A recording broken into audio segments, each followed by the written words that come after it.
This is Project Management for You.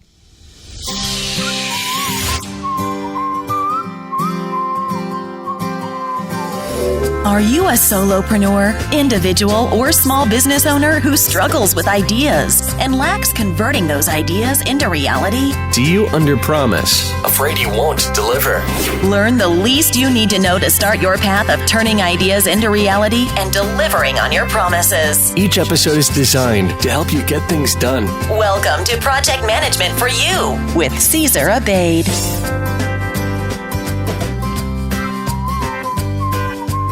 Well, hello everyone, and welcome to the 16th episode of the Project Management for You podcast series. I am Caesar Abade, your host, and it is great to have you here with me once again. I hope you had a great weekend. On this show, I bring you my conversations with the best project managers I know as we try to break down and explain project management to you so you too can start turning your ideas into reality, delivering on your promises, and getting things done by using project management principles and ideas. Now, as you know by now, I am writing a book on the same topic called Project Management for You. And at the same time that this podcast series is airing, I'm running a Kickstarter crowdfunding campaign to help me with the costs of self-publishing of this book. And this campaign is going to run up until November 1st, 2014. And so if you're listening during this time, I appreciate your support. So visit projectmanagementforyou.com for more details. Now, the great piece of news I have for you is that as of 2 days ago, this campaign is fully funded. So the good news is that this book is going to happen. So I'd like to thank all the supporters and all the backers for the overwhelming support that I have had so far. There's still 2 weeks to go on the campaign. And by all means, don't let the campaign being funded be a deterrent for you to go and check it out, because I can still use the support, and even if it goes beyond the funding goal. So again, visit projectmanagementforyou.com for more details, and you can see all the wonderful backers there and all the support that I've had so far. So thank you so much. Now today, I bring you the minimalist, Michael Greer, onto the show, and we will break down project management and explain it to you. Michael Greer is the author of the Project Management Minimalist, Just Enough PM to Rock Your Projects. It's a great, great book. The Project Manager's Partner, 2nd edition, and other project management related books, videos, articles, and podcasts. For over 3 decades, he has been helping new project managers become more effective. His goal is to demystify the field of project management and make it accessible to new and part-time project managers. Today's special guest and project manager extraordinaire is up next. Good afternoon, Mike. How are you? I'm fine. Nice to talk to you. Nice to talk to you. You know, I read your book, The PM Minimalist, and as I was reading and highlighting that book on my Kindle, I kept thinking I need to have Michael Greer on one of my podcasts. So it's an honor to speak to you. Thank you for making the time. Well, thank you for having me. It's fun to put the word out about making things simpler, and I feel like we're sort of on the same team with your mission for your podcasts and stuff. Yeah, it's true. And the great thing about the PM Minimalist is I found it's almost like something I need to keep on me to remind myself that project management doesn't have to be too complicated. Do you agree? I'm sure you do. You wrote the book. Absolutely. Yeah. So, Michael, you are obviously a project manager expert. You've written books. You teach at the university level. So how would you define project management to the layperson? Now, when you said layperson, that always triggers in my brain a picture of like maybe a 12, 15-year-old human being. So that may or may not know all your jargon. So I think the way I would define it is coordinating a group of people to create something new. Now, I stipulate something new because we all know projects are finite, and you know the formal definition of the project is that it's a new endeavor, a finite endeavor undertaken to create a new product or service, something like that. So really, it's coordinating a group of people to create something new. And that something new can be an event, like a wedding. It can be a physical thing like a garage or a barn raising. I mean, anything. It's just coordinating people to create something new. Mm-hmm. And we try to do that all the time, even those who are not project managers by title. And my feeling is that there's a lot of information that the project management industry has generated over the years when it comes to tools and techniques that could help everyone.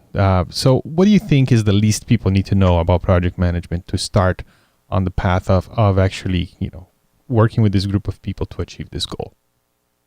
Well, I look at it, given lots of experience and what happens with lots of experience is you begin to acquire scars and you understand where the arrows are coming from.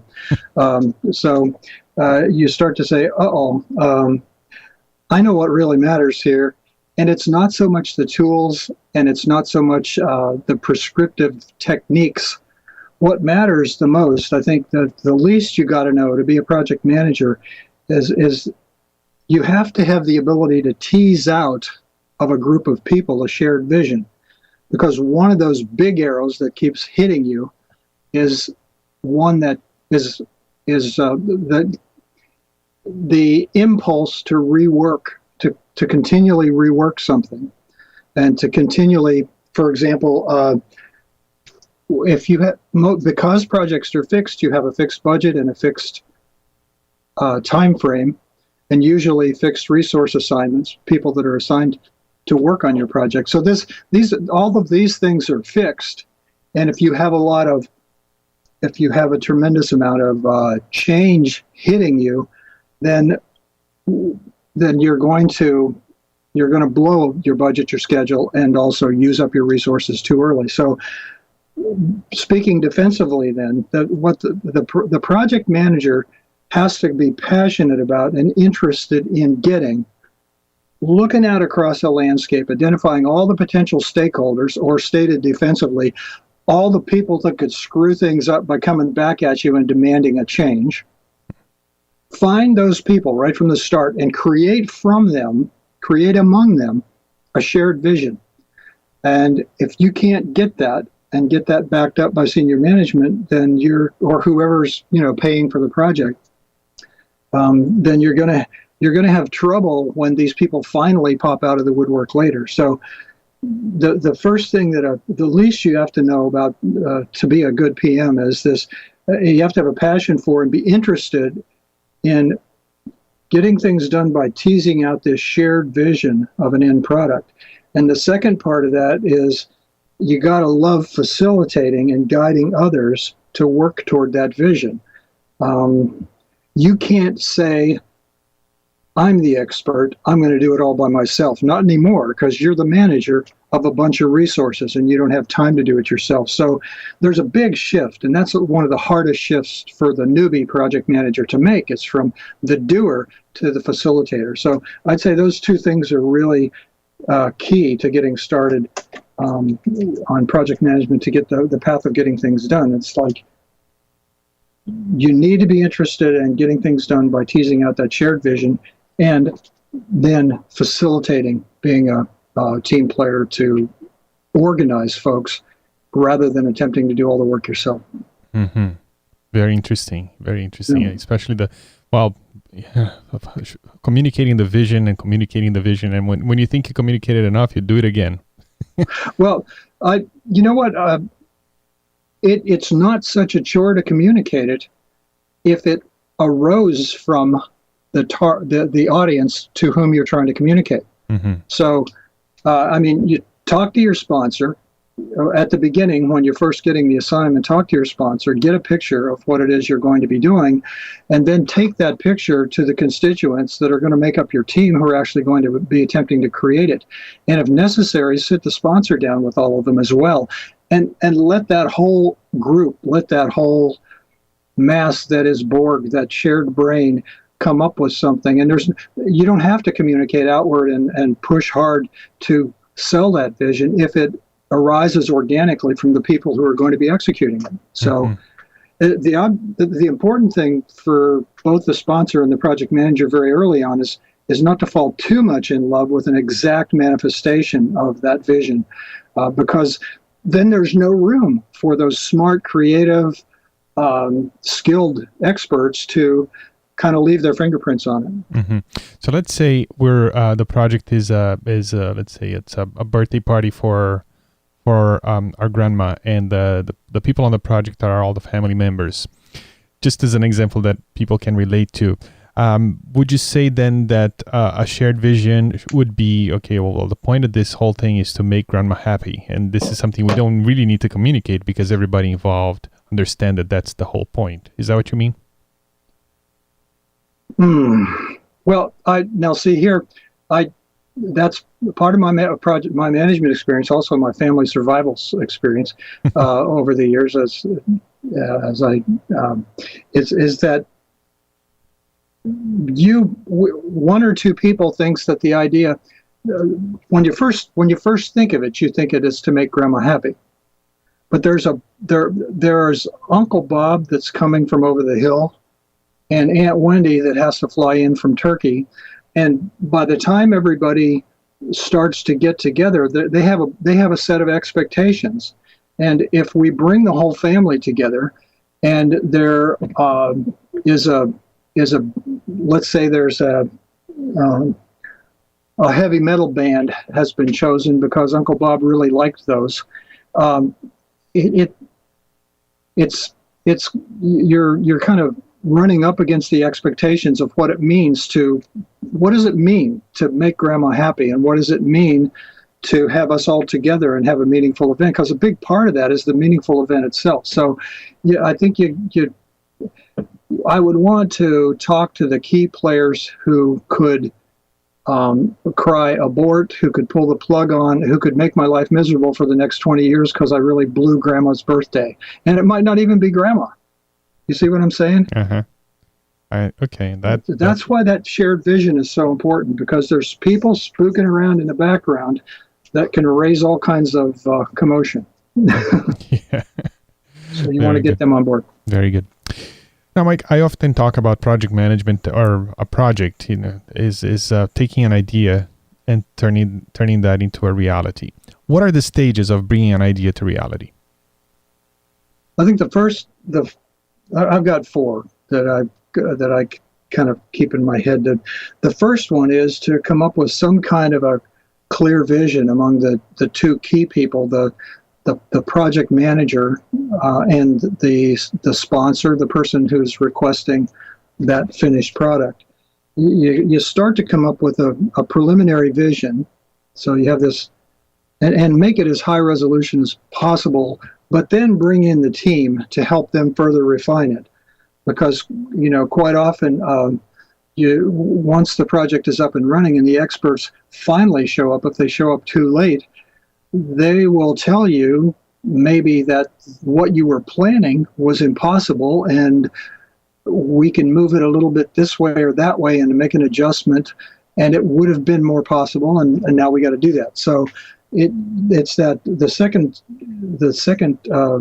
stage would be to get the team to come in and redefine and polish that vision and crank it up to a high-res, clear vision that everybody can see. The third thing is to get agreement on the methodology. Very often the team are smart people who have been practicing in a particular profession, and they have a track record. Otherwise, you don't want them on your team. So you've got smart professionals. And if you sit in a corner and make a schedule without having those professionals help to shape that schedule, and more importantly, help to make the time estimates, and even reflect their particular industry or their particular profession's deeply held values. So you want, if you're going to bring in a scriptwriter, you don't tell them a media production team on part of your project, let's say it's a whole marketing campaign, you don't tell the print people what their phases are and stages, and you don't tell the media people to not do a script or to not do a casting session.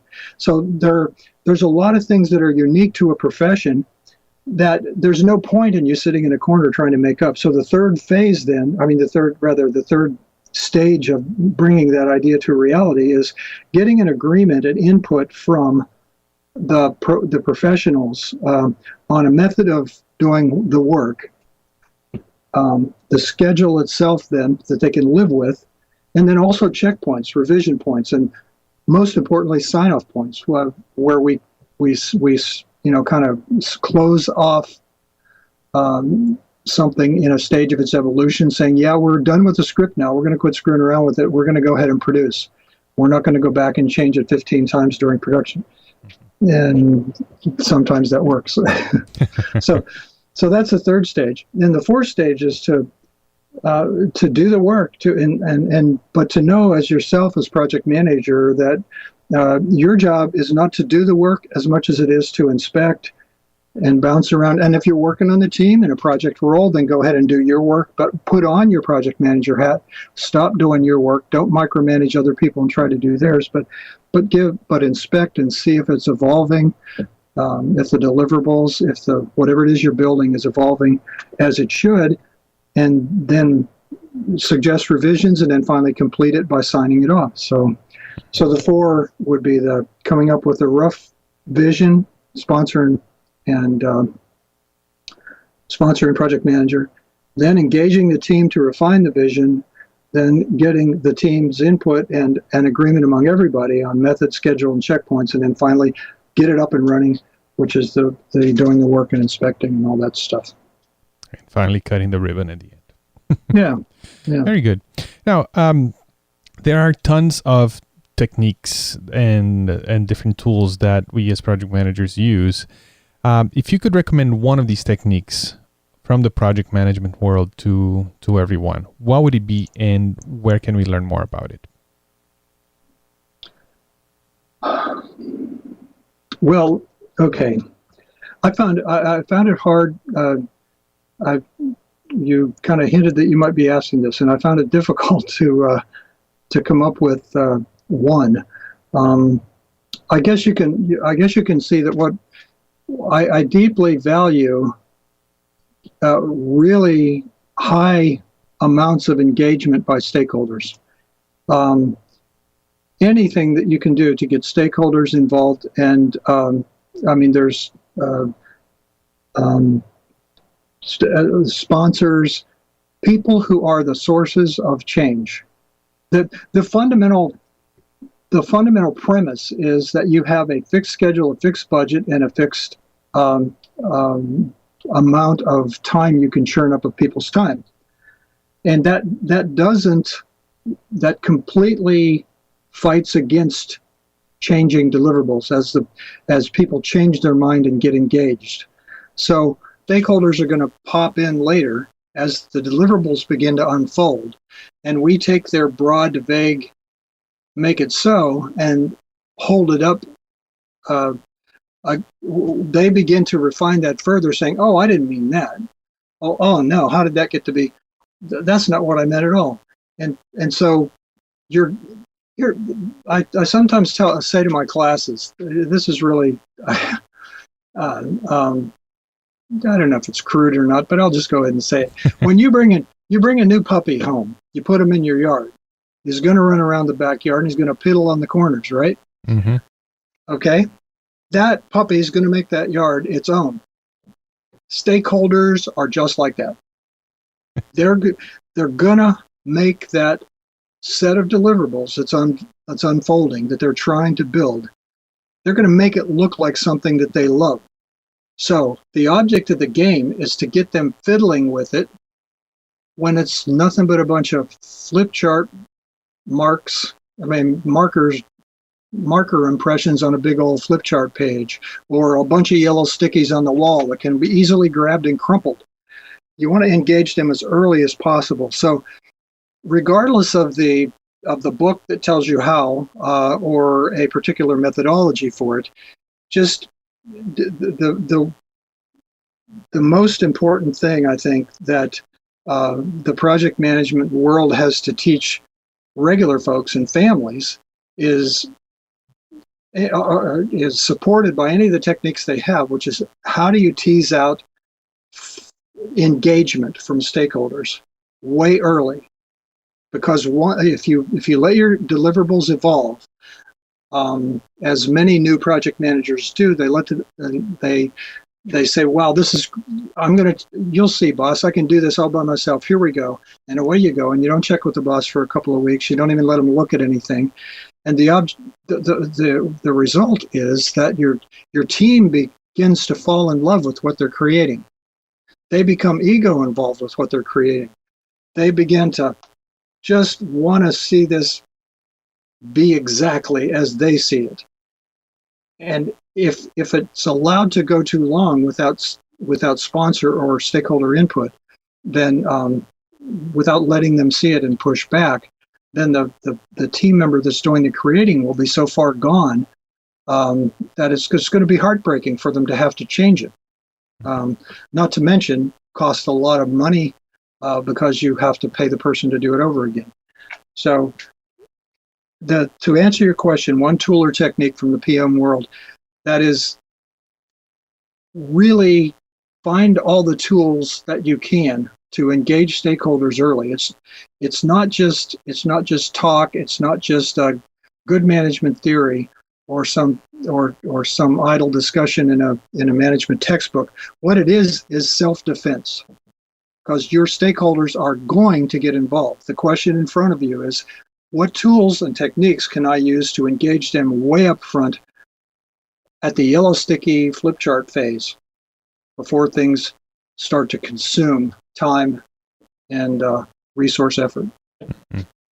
Very good. My next question is about working with people, working with other people, and I think I got a good feeling already of your thoughts on it. But if you'd like to add anything to this topic of working with other people, one thing that comes up often is, especially for the people in small businesses or solopreneurs, is a difficulty they have with delegating. So what's the best way to know when and what to delegate and to encourage people to collaborate on a project?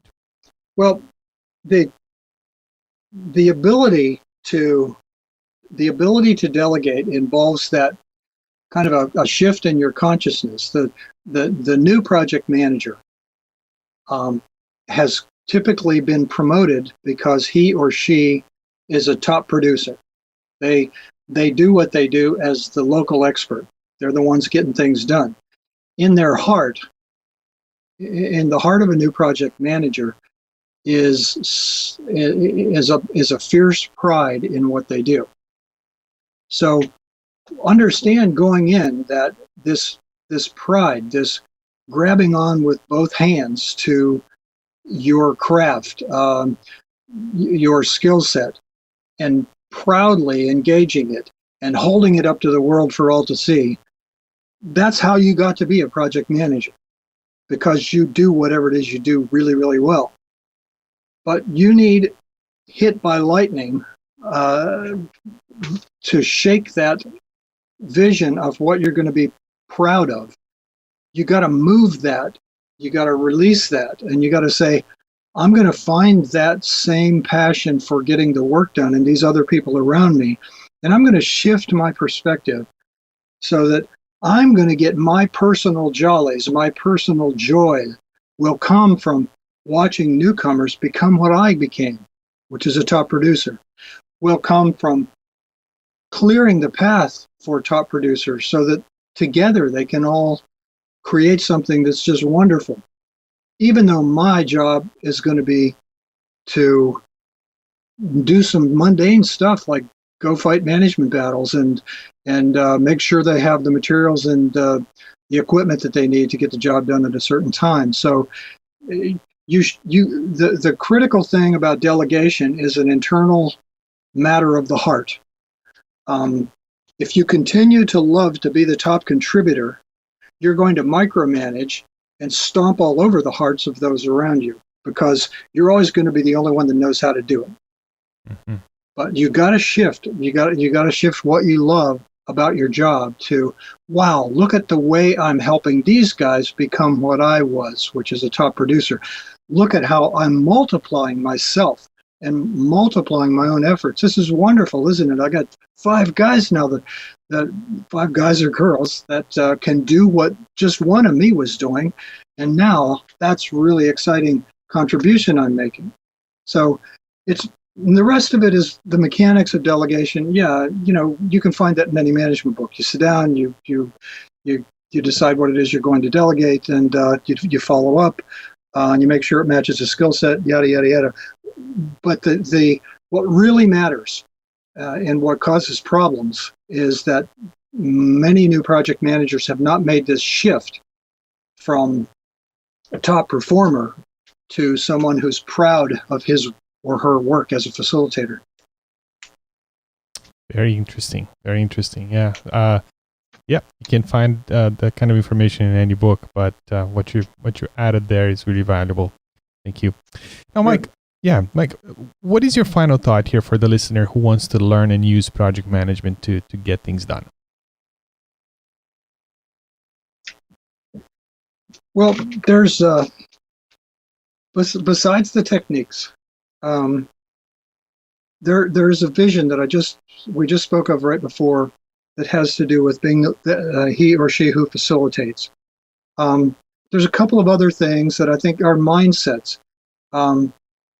You can find lots of techniques, checklists, worksheets. I would use those. Use checklists and worksheets.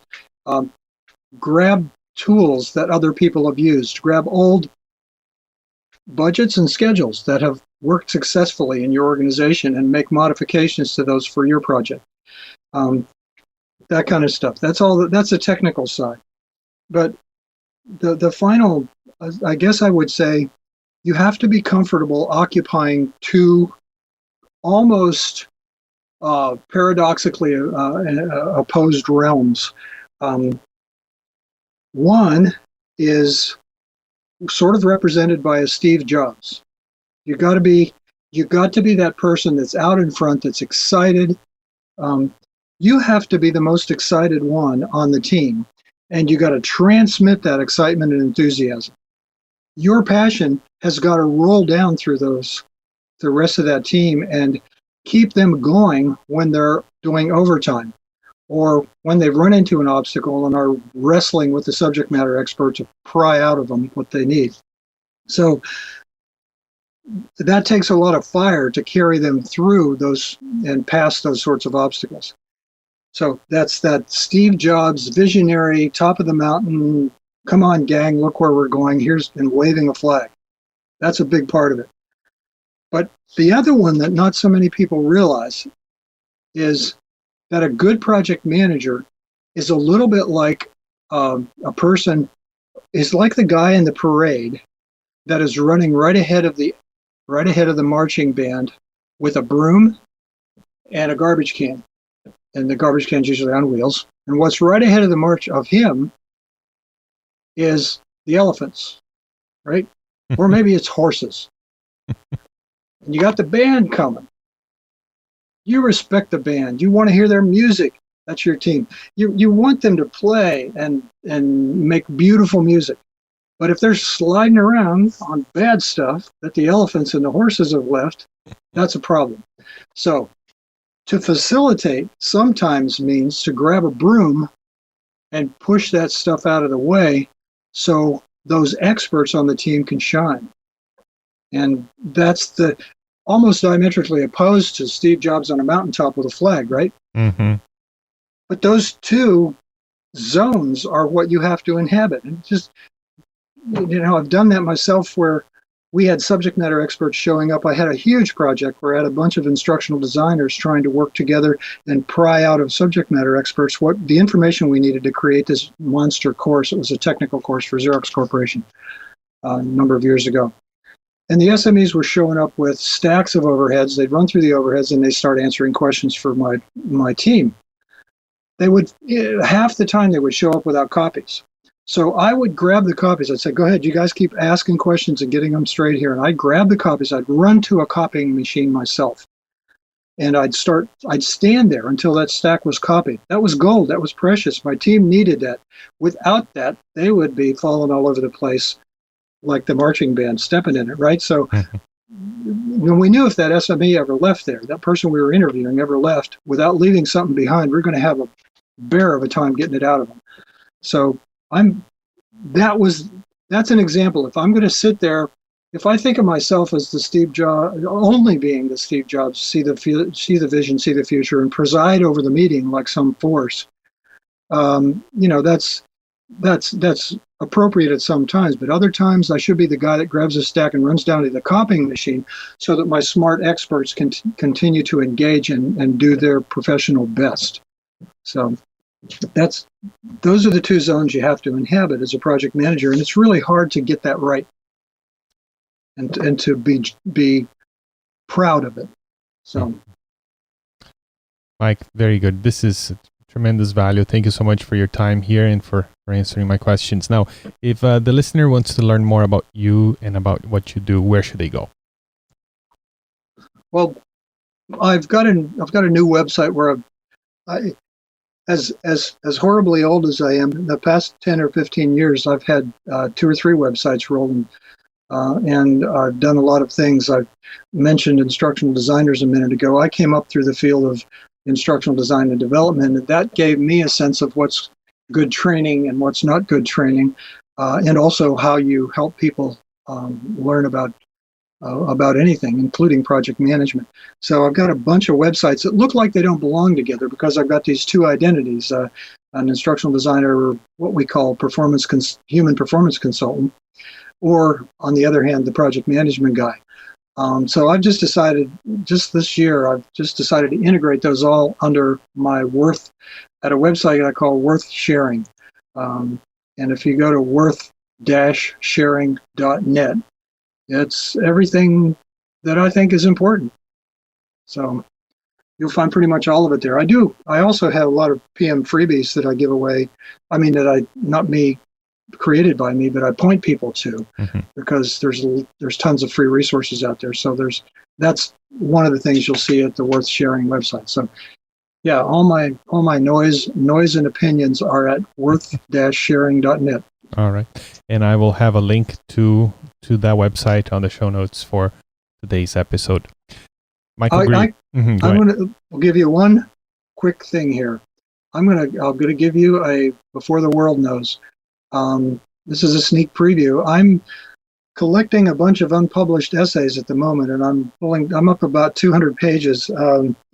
So within the next 3 or 4 months, I should be able to put out a new book that that's primarily blog posts and stuff that hasn't fit neatly into any of my previous books, but content that's accumulated in the last 3 or 4 years. So that's on the way. Nice. That's looking forward to checking it out. I might call it Worth Sharing. I don't know. Just wink, wink. Yeah. Okay. Michael, thank you so much for your time again. And I appreciate you answering my questions here. And I'll see you on LinkedIn and Twitter, I guess. Yeah. Thanks a lot. And good luck with your work and your own book in the future, huh? Yeah. Thank you. Don't forget to check out Caesar's new book, Project Management for You. Available now at projectmanagementforyou.com. All right. So I hope you enjoyed my conversation with Michael Greer there on the show. Michael, as I mentioned before, he wrote a fantastic book called The Project Management Minimalist, which I recommend to everyone, especially if you are in the field of project management. It is a great book, and it's not only a great resource, but it's also it's a good reference book as well. The way it's divided, it's a great reference. So I really recommend it. I have read it, and I plan to read it again every once in a while, just to remind myself of the bare minimum. The least you need to know when it comes to project management. It's really helpful. So, if you enjoy what you're hearing here and you'd like another book besides Michael's, so you can start turning your ideas into reality, delivering on your promises, and getting things done by using this tried and true project management principles and ideas, head on over to projectmanagementforyou.com and consider backing this project. It is fully funded, so there is no risk. You will get a book. And I will finish writing this book, and you will get a copy when it is done. So if you're listening to this episode, again, during the month of October, up until November 1st, 2014, you'll be able to go and participate in the campaign. If it is after November 1st, you'll be able to still go to projectmanagementforyou.com. You'll be able to get a copy of the book at that address. So that's what I had for you today. So enjoy your day, and I'll talk to you next time. And until then, remember that life is a project, and you, my friend, are the manager. Ciao, ciao. Thank you for listening. Tune in next time for more inspiring interviews and key information to help you get things done. Want to learn more? Go to projectmanagementforyou.com and order Caesar's book, Project Management for You. Your path of turning ideas into reality starts now.